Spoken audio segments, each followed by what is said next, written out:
Olá pessoal, tudo bem? Aqui é a Roberta e hoje nós vamos falar um pouquinho sobre o amido.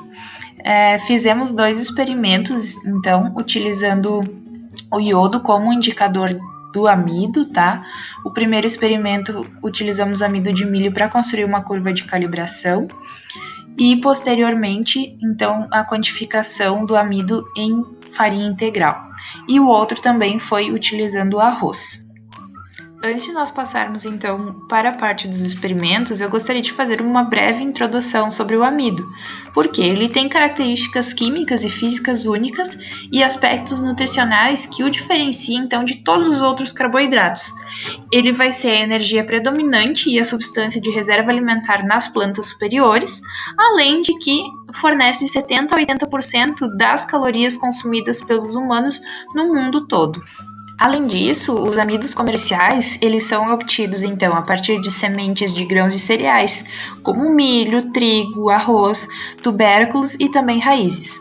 Por exemplo, o amido de milho ele é extraído comercialmente por um processo de moagem úmida, no qual os grãos secos eles são embebidos em água, seguido por etapas de moagem e lavagem para liberar então e purificar o amido de outros constituintes do grão. Além disso, o amido ele é o único entre os carboidratos que ocorre na natureza como partículas discretas e parcialmente cristalinas chamadas grânulos. Esses grânulos são insolúveis, mas eles hidratam até certo ponto na água a temperatura ambiente. Como resultado, então, eles podem ser dispersos em água, produzindo suspensões ou pastas de baixa viscosidade, que podem ser facilmente misturadas e bombeadas, mesmo em concentrações de até 40%. O poder de aumento da viscosidade ou o espessamento do amido ele é realizado apenas quando uma pasta de grânulos é cozida.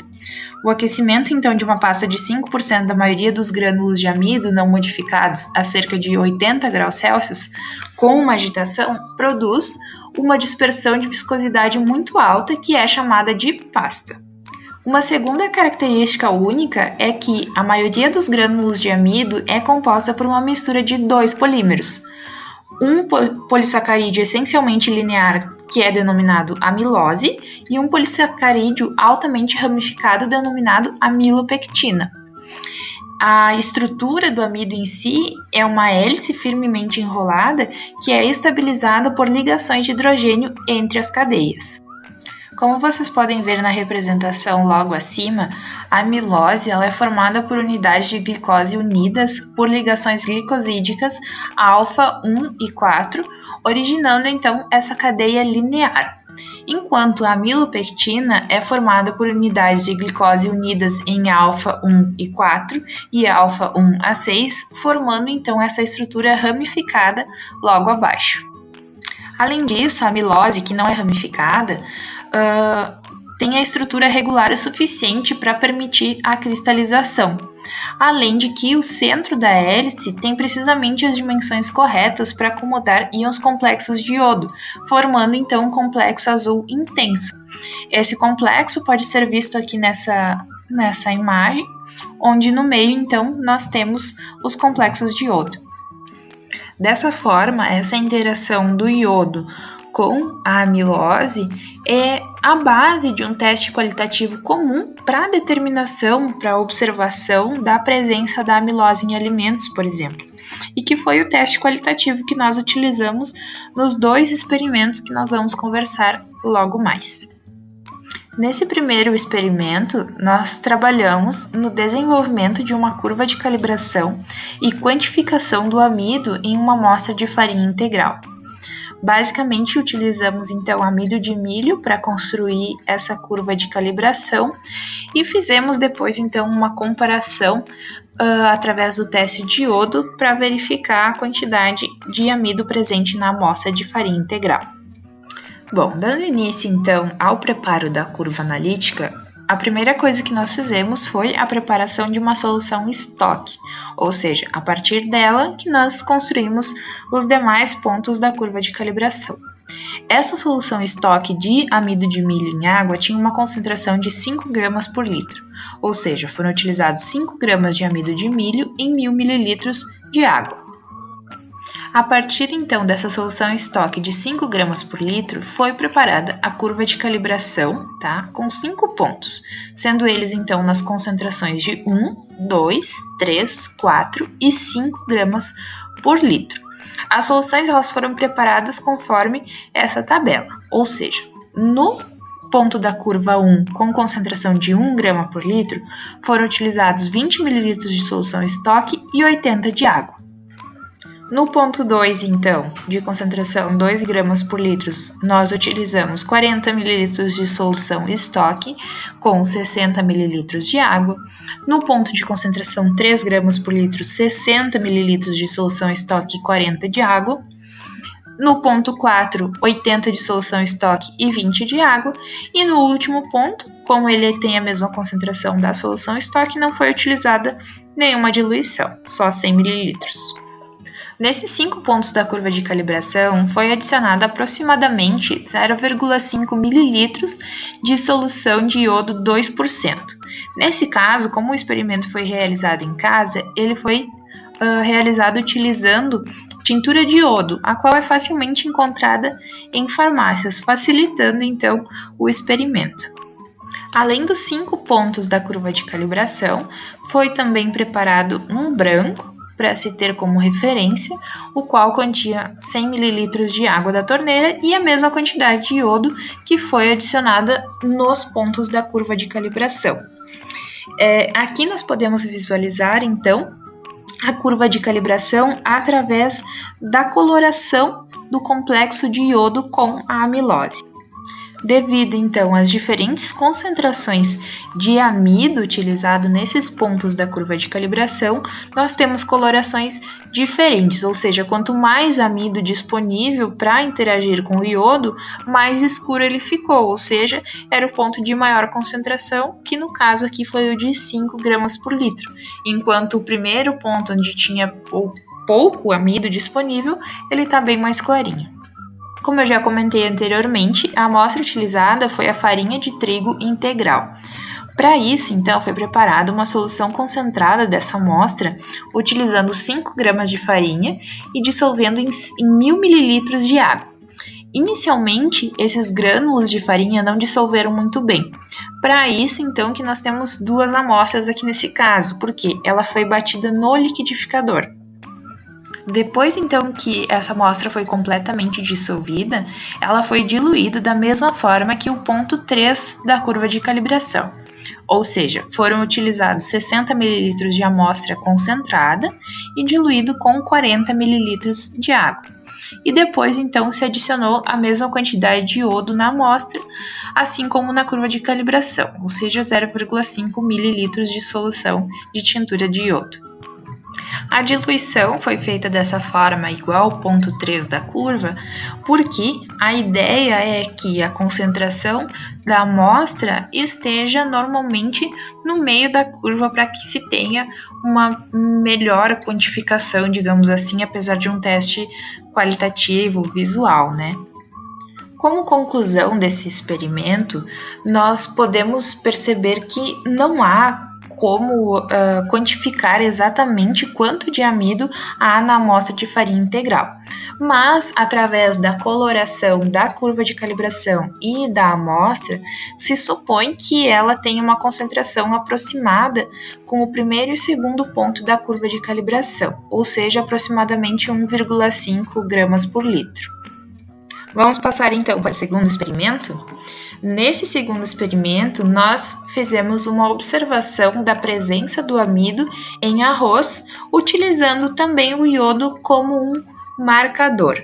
Basicamente, o arroz foi cozido, depois foi cozido mais de uma vez e foi observado o comportamento dele ao longo de uma semana, utilizando o iodo todos os dias. Vamos aos detalhes.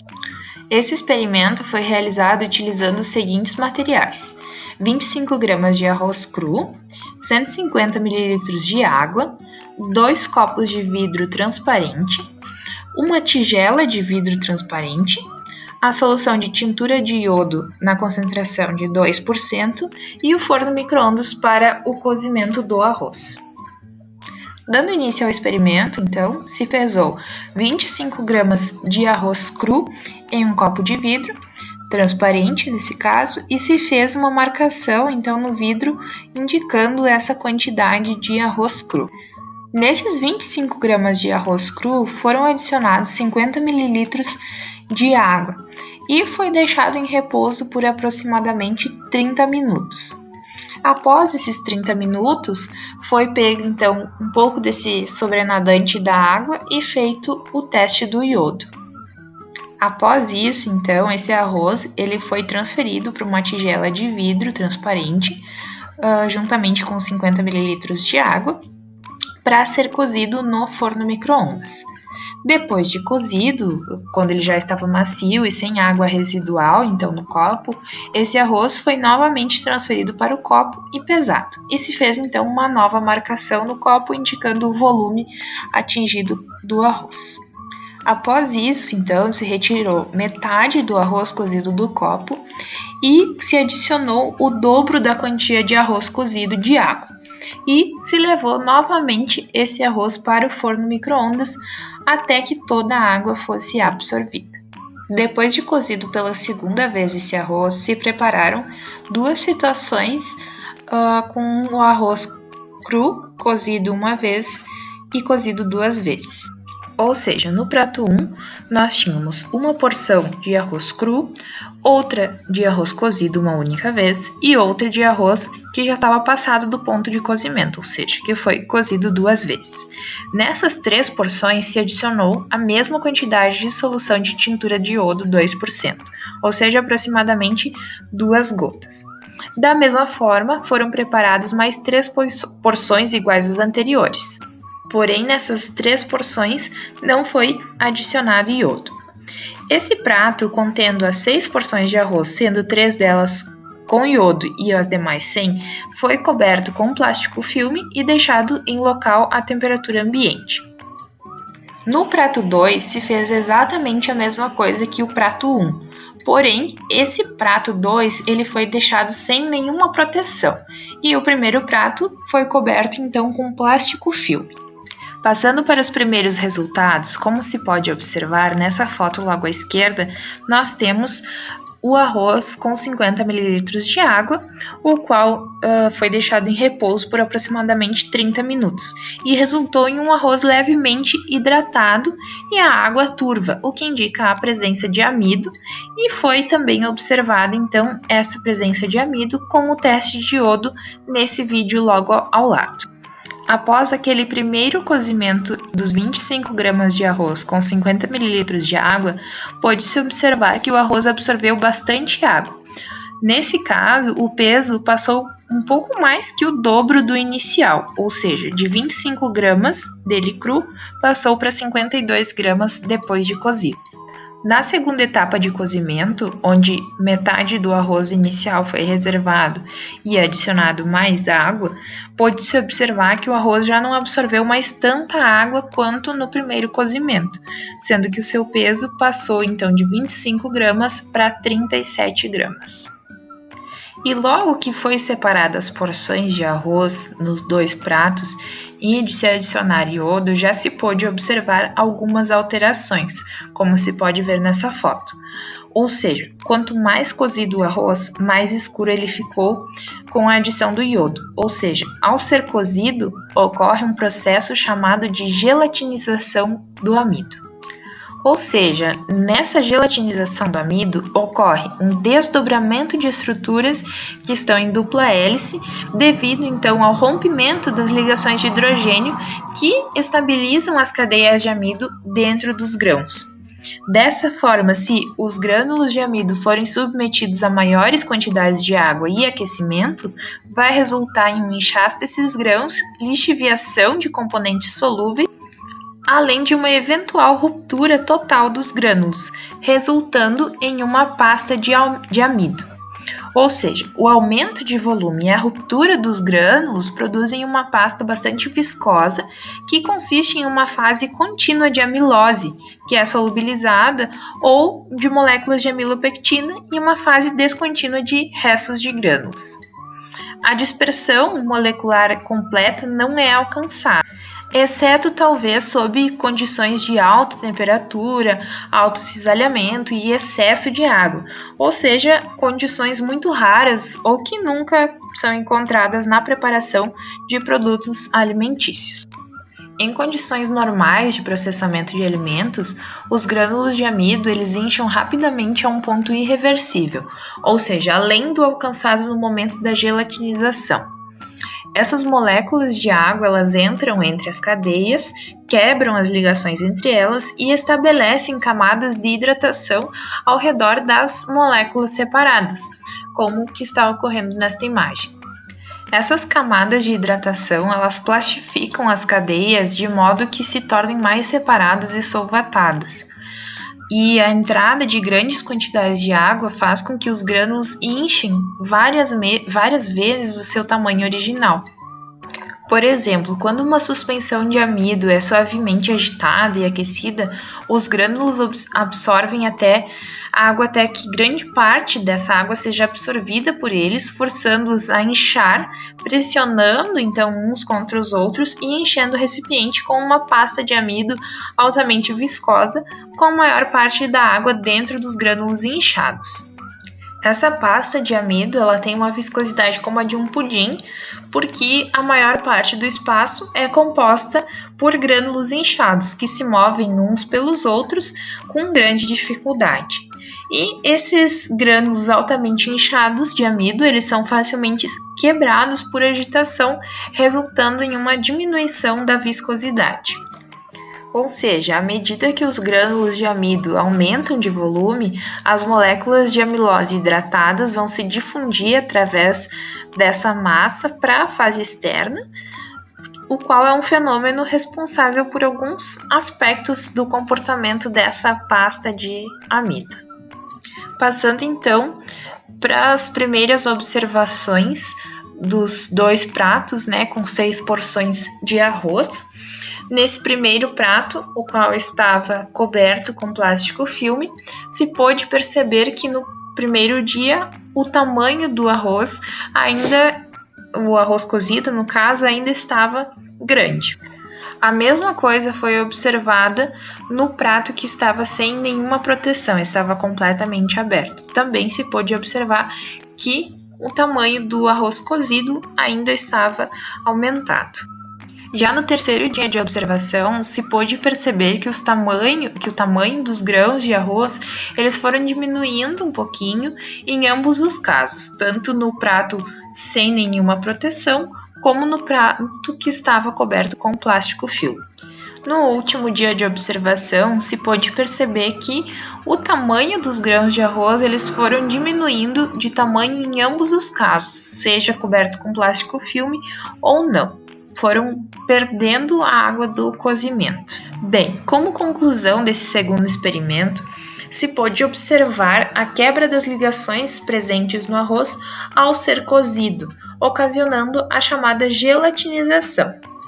Como já é sabido, então, o arroz ele é composto basicamente por carboidratos, sendo o principal deles o amido, que pode ser identificado através do teste de iodo. Em relação à parte que foi observada nas porções de arroz nos pratos, se pôde observar que os grãos de arroz eles tiveram uma redução de tamanho em todos os casos, ou seja, tanto no prato que estava coberto com plástico filme, quanto naquele que estava sem nenhuma proteção. Não houve também a formação de fungo devido à indisponibilidade de água. Mesmo nos grãos que estavam cozidos e sem iodo, não houve nenhuma formação de fungo. Se imagina que nesse caso não houve a formação de fungo porque não havia umidade disponível no ambiente. Além disso, o iodo também apresentou a sua função antisséptica, evitando também a formação de fungos. Bem, pessoal, era isso sobre os dois experimentos. Espero que tenham gostado e qualquer dúvida estou à disposição.